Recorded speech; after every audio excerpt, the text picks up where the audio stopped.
nous passons à notre dernière présentation de cet après-midi, de cette première séance de l'après-midi, avec la communication de Shu Shen qui s'appelle Expérience optimale des apprenants en interprétation dans la classe virtuelle, une étude exploratoire. Alors, M. Shen est professeur assistant au département de français à l'Université de Xiamen. L'an dernier, il était chercheur invité au sein du groupe ISTAL de l'Université de Montréal. On a presque tous eu l'occasion d'entrer en contact avec lui à ce moment-là. Ses recherches portent sur la traductologie, notamment la relation entre les traits de personnalité des interprètes et leur performance en interprétation. Alors, ça m'intéresse tout particulièrement. On vous écoute. Merci. Je vais partager mon écran d'abord.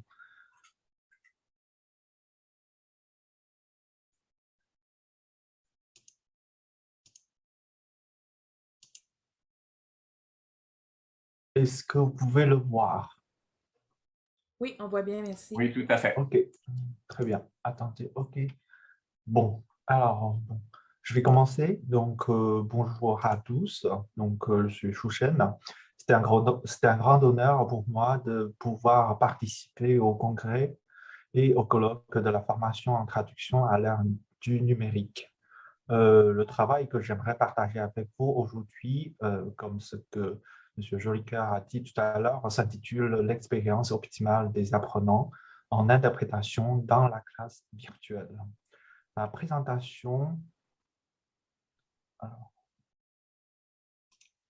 est composée de 5 parties.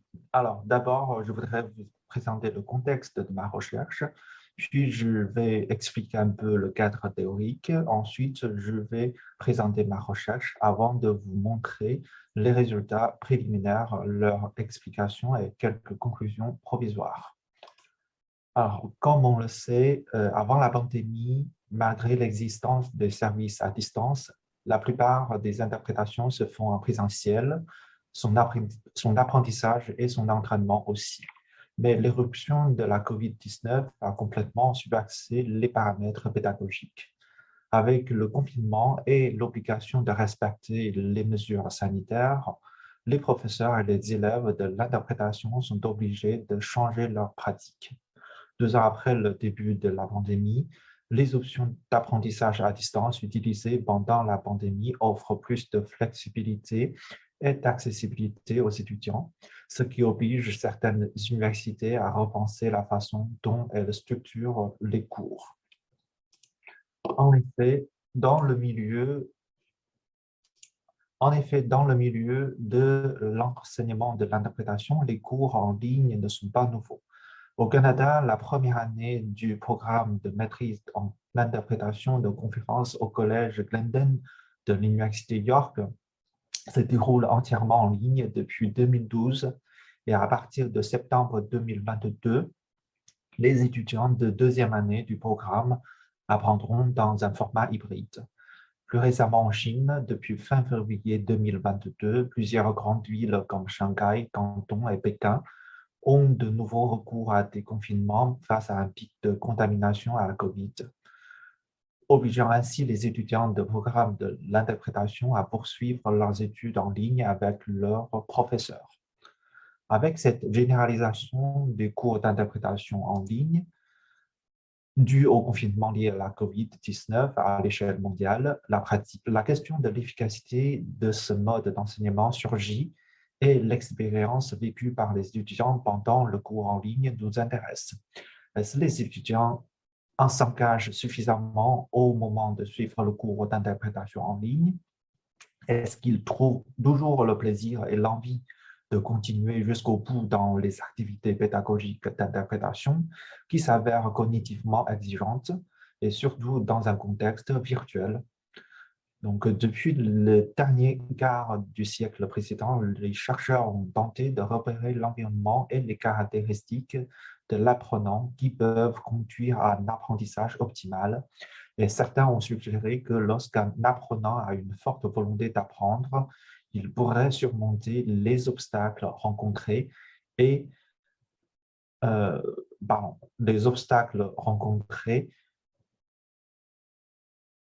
au cours de l'apprentissage et en conséquence, les compétences de l'apprenant s'améliorent progressivement et il cherchait à s'attaquer à des tâches plus difficiles en fonction de l'augmentation des compétences, éprouvant ainsi un plaisir à apprendre qui deviendrait sa propre récompense. Le concept de l'expérience optimale a été proposé pour rendre compte de ces phénomènes. Et de ce fait, à travers des prismes de la théorie de l'expérience optimale développée par le psychologue américain d'origine hongroise Mihaly Csikszentmihalyi, une enquête empirique a été menée auprès des étudiants chinois engagés dans un cours d'interprétation en ligne. Avec les données recueillies, cette étude tente de répondre aux questions soulevées par la nouvelle normalité de l'enseignement de l'interprétation à distance mentionnée ci-dessus. Alors, avant de vous partager le travail, j'aimerais d'abord vous présenter le concept de l'expérience optimale ainsi que les facteurs qui sont liés avec elle. Dans les années 70, à travers de nombreux entretiens avec les grimpeurs, des danseurs, des joueurs d'échecs, etc., Csikszentmihalyi a découvert que le terme flow, qui se traduit par flux, la zone ou expérience optimale en français, était fréquemment utilisé lorsqu'il décrivait un état psychologique agréable dans lequel ils sont entièrement absorbés par une activité continue qui a des objectifs bien définis et offre une rétroaction immédiate. Donc, il a donc adopté le terme flow dans son étude.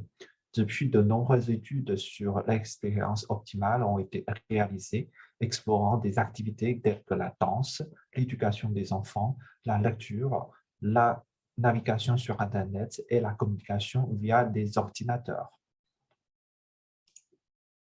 Les chercheurs de l'expérience optimale rapportaient que cette expérience se caractérise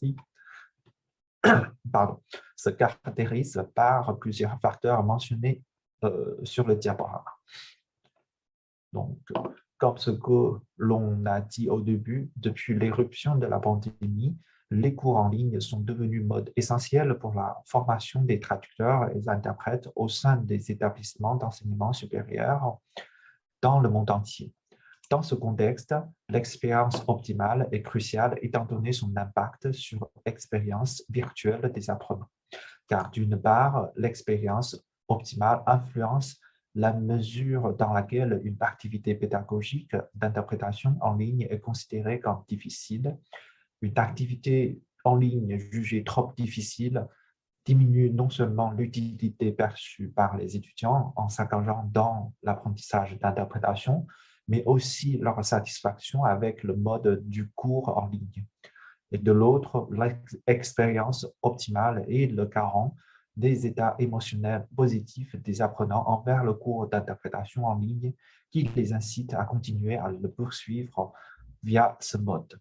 Ainsi, la viabilité et le succès du cours d'interprétation en ligne sont influencés par sa capacité à faciliter l'expérience optimale chez les apprenants. Donc, basé sur le modèle conceptuel de l'expérience optimale dans le cadre d'apprentissage en ligne que nous avons adapté à partir des travaux existants, une étude exploratoire a été menée dans le but d'examiner les relations entre expérience optimale, son antécédent et ses conséquences. Donc, la figure sur le diaporama illustre le cadre de recherche dans lequel l'expérience optimale est reflétée dans les 5 sous-constructions de plaisir, d'attention concentrée, distorsion du temps, la téléprésence et l'engagement, qui ont été identifiés dans le travail de Chine en 2006. En tant qu'antécédent de l'expérience optimale, des variables comme compétences du professeur, attention accordée au cours en ligne, humeur positive envers le cours en ligne, le défi du cours en ligne et les compétences acquises pour poursuivre le cours d'interprétation en ligne, compte tenu on sont exclus plus compte tenu de leur potentialité d'influencer l'expérience optimale. En tant que conséquence de l'expérience optimale, les variables comme satisfaction, utilisé du cours d'interprétation en ligne perçu par l'étudiant, attitude à l'égard de ce cours et l'intention de continuer à le suivre sont prises en compte. Plus spécifiquement, les questions de recherche sont formulées comme suit. Voilà. Ensuite, l'étude empirique s'est effectuée au cours du mois de mars en 2022 en Chine, quand le pays était frappé par un rebond de la COVID causé par le variant d'Omicron. Selon la statistique, à ce moment-là, près de 200 millions de personnes chinoises ont été confinées dans les différentes régions au 8 avril. Nous avons utilisé la plateforme de crowdsourcing en ligne pour faire notre enquête. Au total, les données de 29 participants ont été prises en compte dans cette étude, et dont 27 sont des femmes, avec une tranche d'âge de 20 à 23 ans et un âge moyen de 20,76 ans. Tous les participants étaient de langue maternelle chinoise et apprenant de la langue française. À cause des confinements au moment de la première vague de la COVID en Chine au début de l'année 2020, tous les étudiants ont déclaré avoir l'expérience préalable des cours virtuels. Leur dortoir sur le campus est leur lieu de travail au moment des cours en ligne, et ils disposaient de l'Internet sur le campus comme moyen de connexion aux cours virtuels. Au moment de l'enquête, les 29 participants étaient en train de suivre leur cours d'interprétation en ligne grâce à la fonction du logiciel de vidéoconférence comme VoV Meeting, équivalent chinois du Zoom. Via cette plateforme informatique, les étudiants peuvent prendre part à des conférences virtuelles assurées par leur professeur d'interprétation. Le contenu de chaque séance est présenté à l'écran avec les diaporamas, des graphiques, des images, des tableaux et des vidéos si nécessaire, et les étudiants peuvent interagir avec le professeur et leurs camarades via le clapotage, l'entretien audiovisuel et les groupes de discussion en temps réel. Le questionnaire utilisé dans l'enquête est composé de 3 parties en respectant le mode conceptuel adapté. La première partie consiste à l'antécédent de l'expérience optimale avec 4 sous-constructions et 5 sous-constructions et 16 items. La deuxième partie consiste à l'expérience optimale elle-même avec 5 sous-constructions et 21 items. Et la troisième partie consiste en conséquence de l'expérience optimale avec 4 sous-constructions et 14 items. Après avoir recueilli les données, elles ont été entrées dans une base de données SPSS 25 pour analyser afin que nous puissions répondre aux questions posées ci-dessus. Résultat. Alors, le tableau résume les statistiques de tous les scores pour chaque construction de notre étude. À propos de l'antécédent de l'expérience optimale, nous voudrions savoir s'il y a une relation significative avec le niveau réel de l'expérience optimale de l'apprenant. Pour ce faire, une analyse de corrélation a été effectuée. Mais avant l'analyse, une balance a été effectuée comme écart entre les compétences acquis pour suivre le cours d'interprétation en ligne et le défi du cours en ligne. Le score Z normalisé a été utilisé pour calculer la balance de chaque élève. Étant donné que l'équilibre entre les compétences acquises et le défi de la tâche concerne spécifiquement la façon dont les élèves atteignent l'expérience optimale, nous supposons que lorsque le score de la balance est proche de 0, l'élève est probablement dans un état d'expérience optimale et vice-versa. En regardant le résultat d'une analyse de corrélation montré dans le tableau, nous pouvons remarquer une corrélation positive, soit modérée, soit significative, entre l'antécédent et l'expérience optimale elle-même. Et une régression linéaire multiple a été effectuée afin de déterminer la meilleure combinaison linéaire de l'antécédent pour prédire l'expérience optimale. Et analyse de régression montre que la combinaison de 4 variables indépendantes de l'antécédent a un effet prédictif significatif sur l'expérience optimale de l'élève. Et les pondérations bêta présentées dans le tableau ont suggéré que l'attention accordée et l'humeur positive contribuent le plus à prédire l'expérience optimale chez les étudiants. La valeur R carré était de 0,648 qui indiquait que 64,8% de la variance de l'expérience optimale des étudiants durant le cours d'interprétation en ligne s'expliquait par le modèle. Alors, pour répondre à notre deuxième question, donc, une analyse de corrélation a été effectuée entre les moyennes des 5 sous-constructions et celle de l'expérience optimale. Le tableau sur le diaporama démontre les interrelations entre ces différentes variables. Des corrélations modérément fortes et significatives ont été observées entre les 5 sous-constructions et la variable de l'expérience optimale, ainsi qu'entre les sous-constructions, sauf entre la distorsion du temps et la téléprésence. Donc, dans l'ensemble, notre étude partage le point de vue de Skip en 2005, selon lequel la construction de l'expérience optimale est complexe, multidimensionnelle et réflexive. Le caractère réflexif de ce modèle préconise que les 5 sous-constructions sont représentées comme des facteurs reflétant la construction cachée de l'ordre supérieur de l'expérience optimale. Le résultat de la présente étude affirme que ces comportements observables font en effet partie intégrale de l'expérience optimale, ne laissant aucun besoin de définition redondante de cette dernière. Le seul point à réfléchir est la corrélation entre la distorsion du temps et la téléprésence qui se rapproche de la signification. Donc, parce que le valeur P est 0,076. Une explication possible est que, contrairement aux autres cours en ligne où l'interaction se font souvent entre l'étudiant et le contenu du cours, le cours d'interprétation demande davantage d'interaction entre l'étudiant et le professeur. Surtout, l'étudiant compte beaucoup sur la rétroaction du professeur sur leur qualité d'interprétation. Quand cette rétroaction se fait un à un entre l'étudiant et le professeur, les autres dans le même espace virtuel pourraient se sentir délaissés à côté. Quand la rétroaction se fait au sein d'un groupe de discussion, le professeur est complètement absent des autres groupes étant donné l'incapacité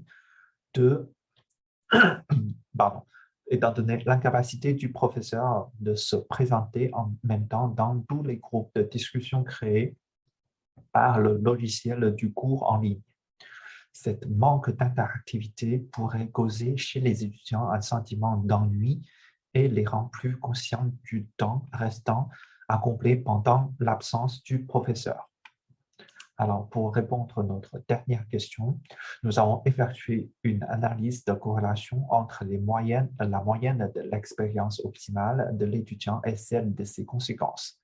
Le tableau confirme les corrélations modérément fortes et significatives entre expérience optimale et les différentes conséquences.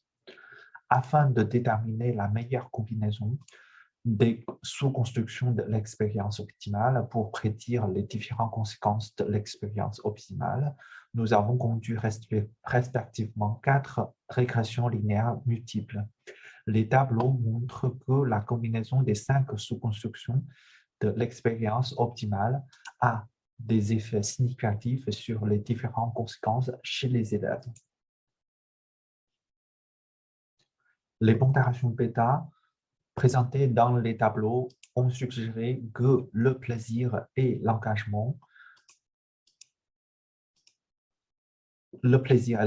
contribuent le plus à prédire l'utilité perçue du cours d'interprétation en ligne, que le plaisir contribue le plus à prédire la satisfaction, l'intention continue de et l'intention de continuer et l'attitude à l'égard du cours d'interprétation en ligne.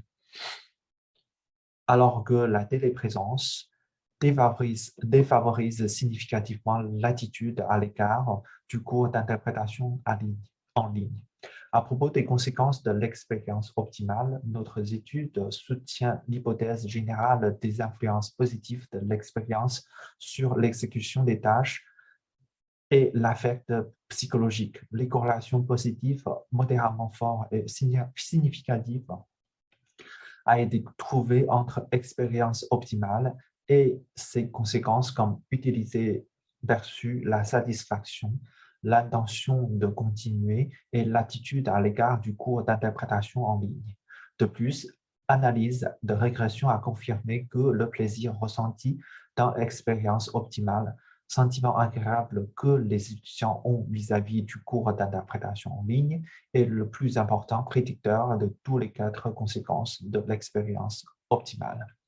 L'autre prédicteur de l'utilité perçue du cours d'interprétation en ligne est l'engagement au moment de l'expérience optimale, qui conduit l'étudiant à prendre l'initiative d'interagir avec le professeur et les pairs.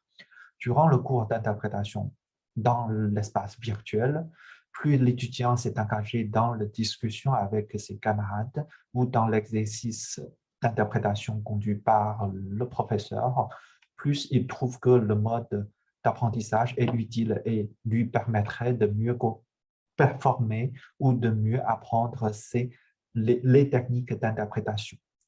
De plus, notre analyse de régression a montré que la téléprésence ressentie au moment de l'expérience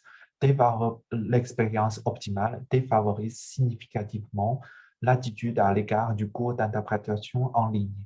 Ceci pourrait aussi être expliqué par la limitation de vivacité et d'interactivité de modes d'apprentissage en ligne.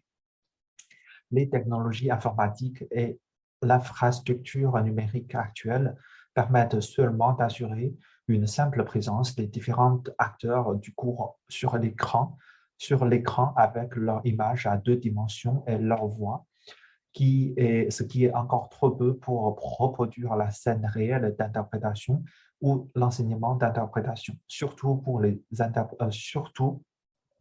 apprenants débutants qui commencent avec l'interprétation consécutive. Ce mode d'interprétation demande beaucoup plus d'interaction entre l'interprète et ses interlocuteurs par rapport à l'interprétation simultanée. Ainsi, nous pouvons supposer que ce serait la téléprésence insuffisante qui conduit à une attitude négative de l'étudiant à l'égard du cours d'interprétation en ligne. Alors, pour conclure, d'abord, l'antécédent composé par la compétence du professeur, l'attention accordée au cours en ligne, l'humeur positive envers le cours en ligne et la balance entre les compétences acquises et le défi du cours en ligne ont un effet prédictif sur l'expérience optimale de l'élève dans le cours d'interprétation en ligne, avec l'humeur positive et l'attention accordée étant un facteur déterminant pour leur niveau d'expérience optimale. Ensuite, l'expérience optimale vécue par les étudiants dans le cours d'interprétation en ligne est bien une construction complexe, multidimensionnelle et réflexive dans laquelle les comportements observables comme le plaisir, la distorsion du temps, l'engagement, etc. font partie intégrale de l'expérience optimale et finalement, parmi les sous-constructions de l'expérience optimale, le plaisir éprouvé par l'étudiant durant le cours est un puissant prédicteur des différentes conséquences de l'expérience optimale, comme la satisfaction, l'attitude et utilisée perçue du cours et l'intention de l'étudiant de continuer à suivre le cours d'interprétation en ligne. Les résultats de cette étude ont mis en lumière des efforts à déployer de la part des apprenants, de professeurs et des concepteurs de l'environnement pédagogique virtuel afin de rendre les cours d'interprétation en ligne plus motivants et créer un environnement plus durable. Voilà. Merci de votre attention. Ce sont les références. Voilà, merci.